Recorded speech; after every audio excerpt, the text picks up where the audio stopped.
The world's most popular musical has closed on Broadway. Hi there, I'm Jeff, and this is Plain English, where we help you upgrade your English with current events and trending topics. By listening here, you'll get exposure to lots of new words and concepts in English. And we also offer you the support you need to understand the lessons and upgrade your own communication in your new language. This is lesson number 571, so that means JR, our producer, has uploaded the lesson to plainenglish.com/571. Coming up today, The Phantom of the Opera was the longest-running Broadway musical until the curtain came down on the final show last month.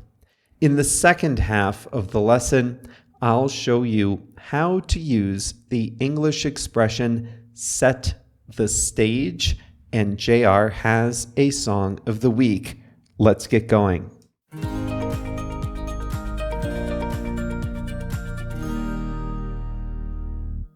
When the final curtain comes down after a musical, the drama is usually over. But at the Majestic Theater in New York on Sunday evening, April 16th, 2023, it was only just beginning.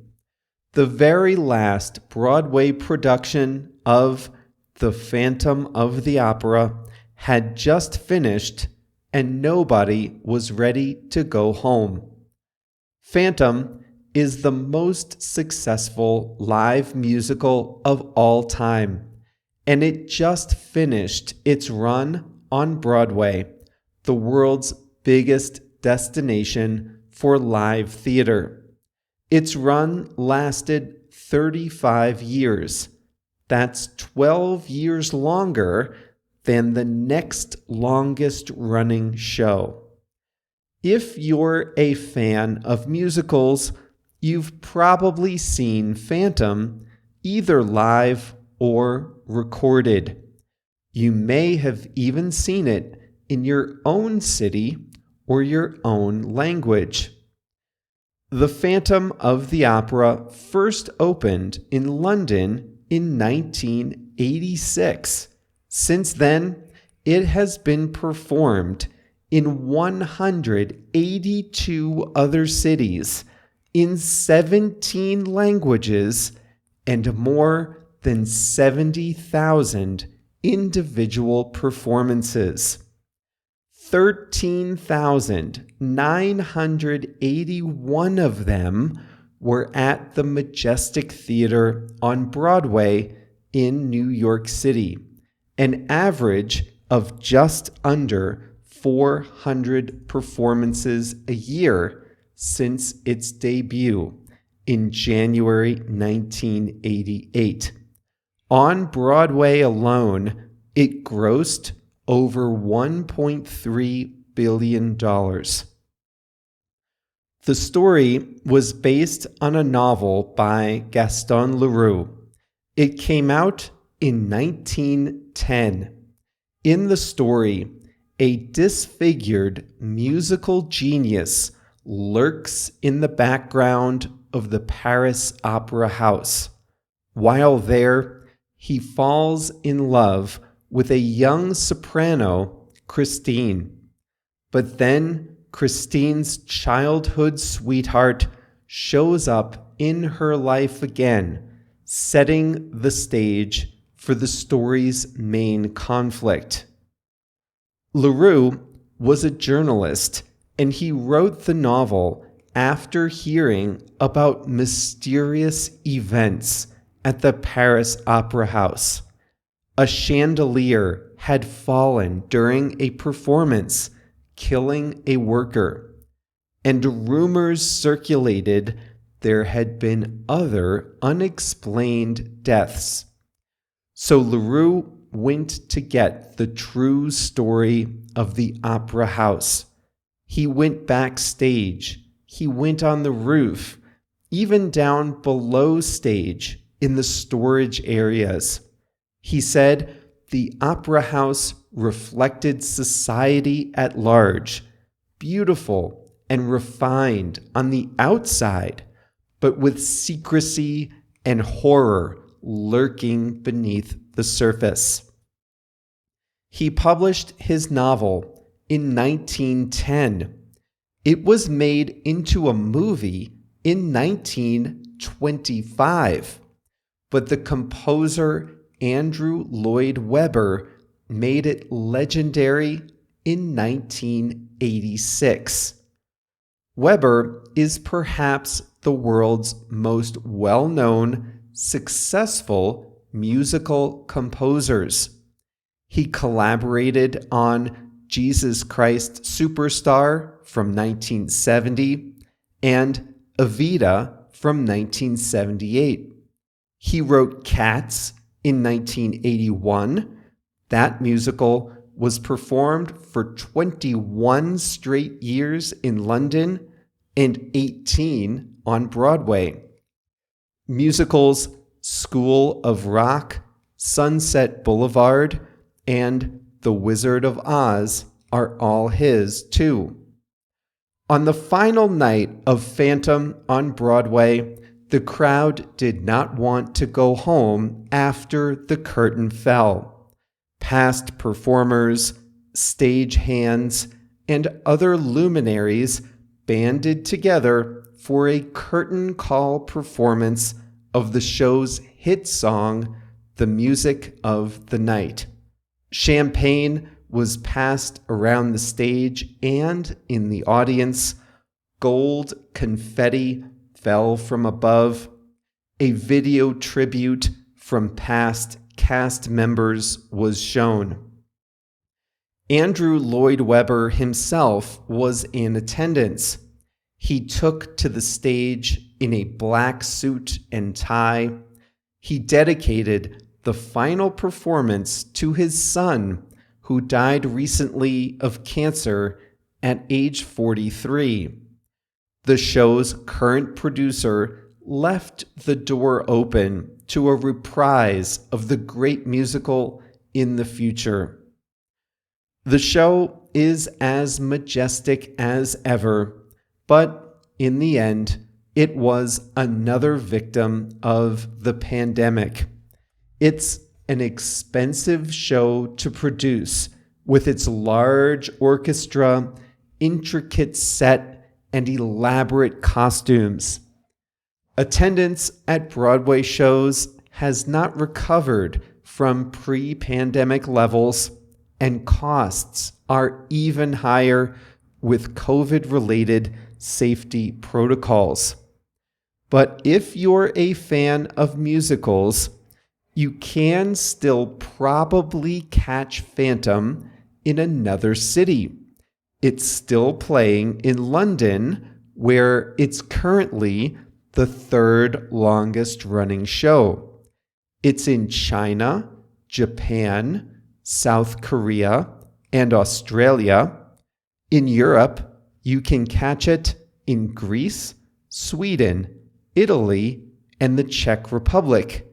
New shows will open in Madrid, Bucharest, and Vienna in the coming years.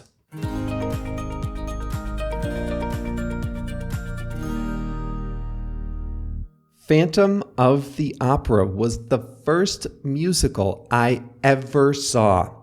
Even though I grew up close to New York, I saw Phantom in Toronto. It was a class trip.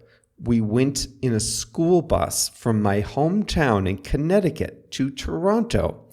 And one of the big things we did in Toronto was see a musical.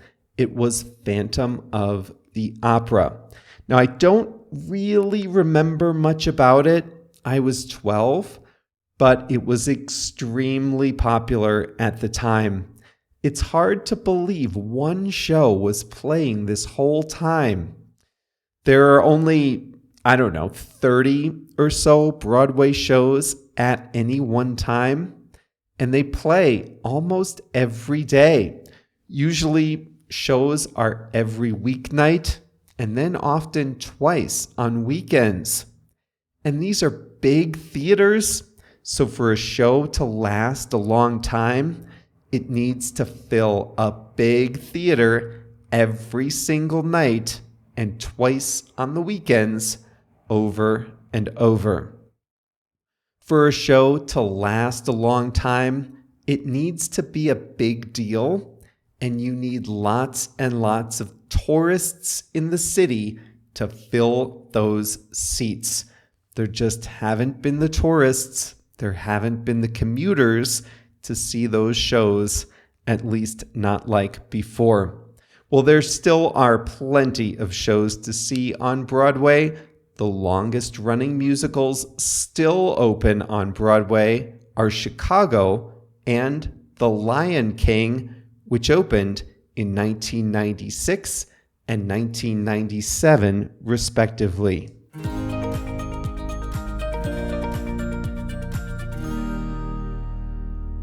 Today's current events lesson was about live theater, so let's pick an expression with its roots in the theater.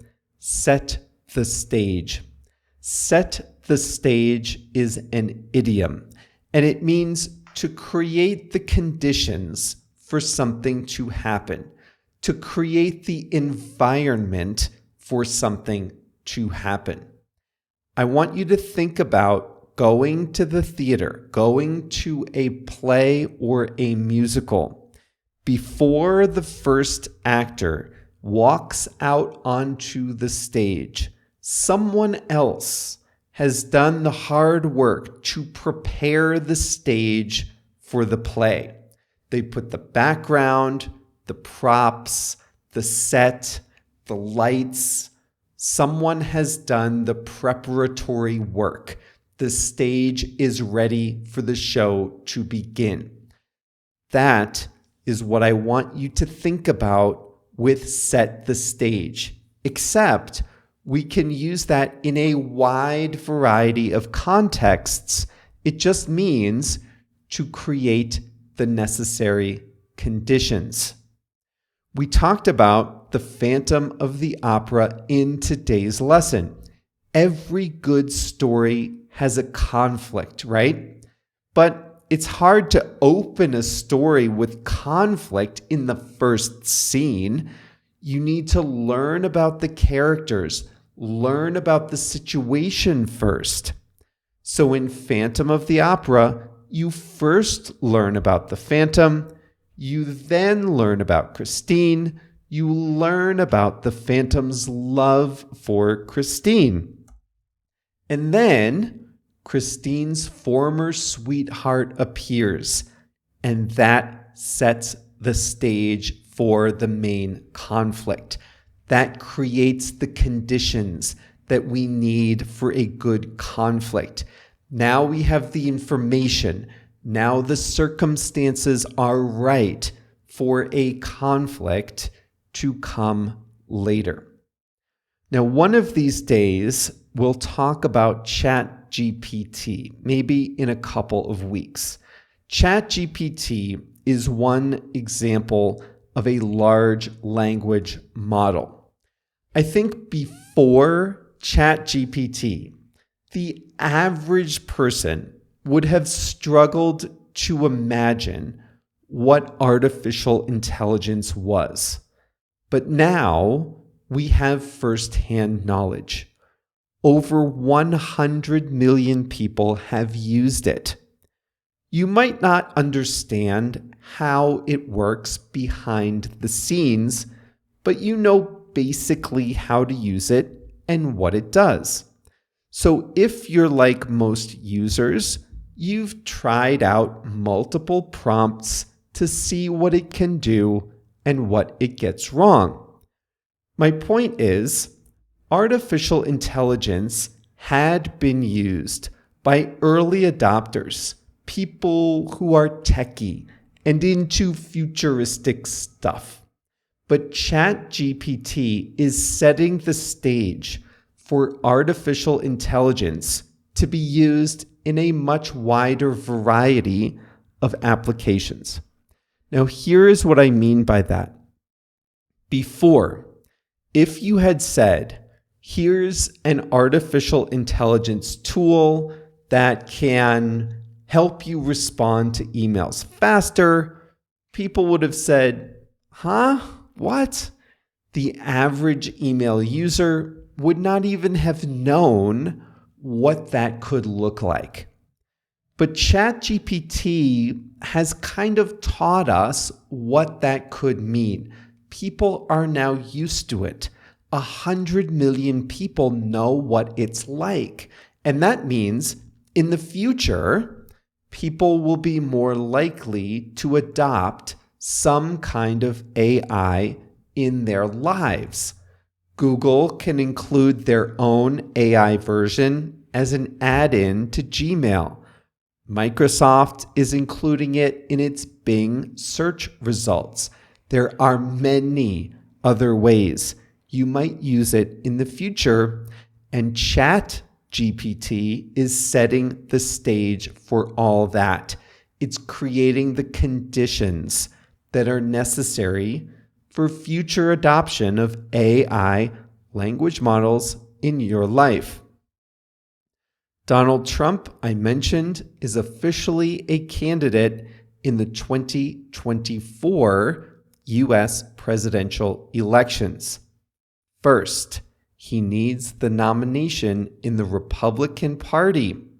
There's one other candidate who is expected to do very well. His name is Ron DeSantis.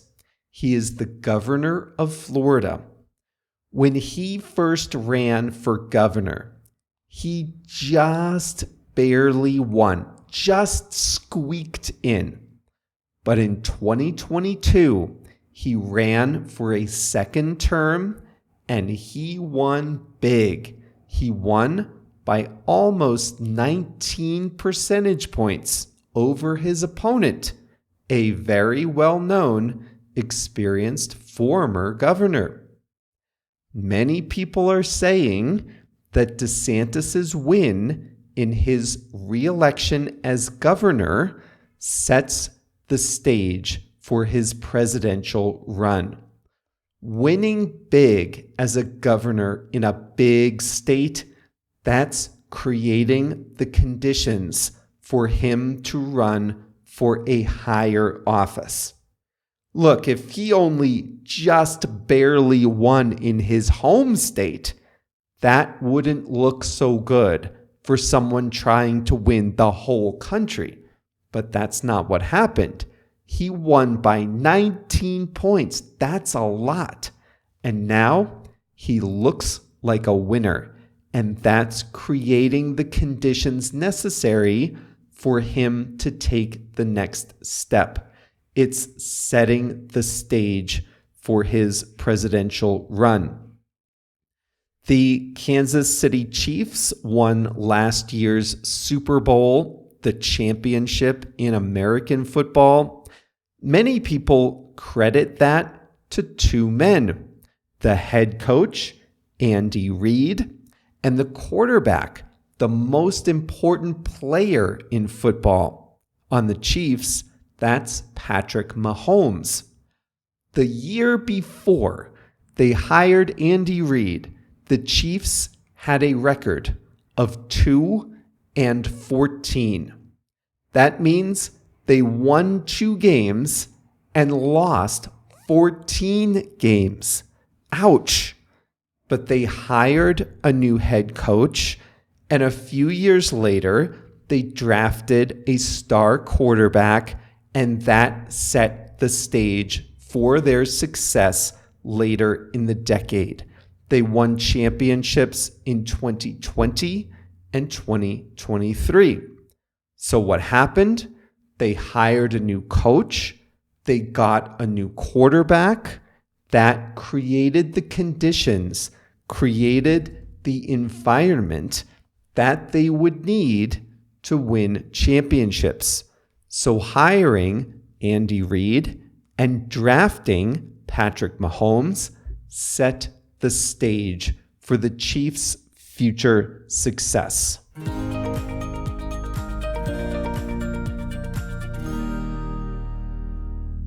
Time for the Song of the Week. It's another thematic one. It's The Music of the Night, and it's part of the soundtrack for The Phantom of the Opera.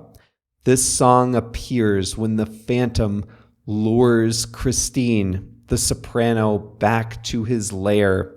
He sings about his love for her. The song puts her in a trance. She faints, and the Phantom carries her to a bed. The Music of the Night is the Song of the Week. We'll credit that to Andrew Lloyd Webber, who composed the music. Now, a lot of people have told me that I should play a clip of the Song of the Week during every Thursday episode. Now that, unfortunately, is the fastest way to get a podcast kicked off Spotify and every major podcast platform. I can't do it, not even 1 second. But I can post the Spotify link to Instagram stories. So on Thursday nights or Fridays, I've started posting a link to the Song of the Week on our Instagram stories. You have to be following us at Plain English Pod, and you have to pay attention on Thursday nights or Fridays. Watch our stories for the Song of the Week at Plain English Pod. Well, now the curtain will fall on today's lesson, number 571, for Thursday, May 11th, 2023. Remember to find the full lesson at plainenglish.com/571. We'll be back on Monday with a new topic. See you then.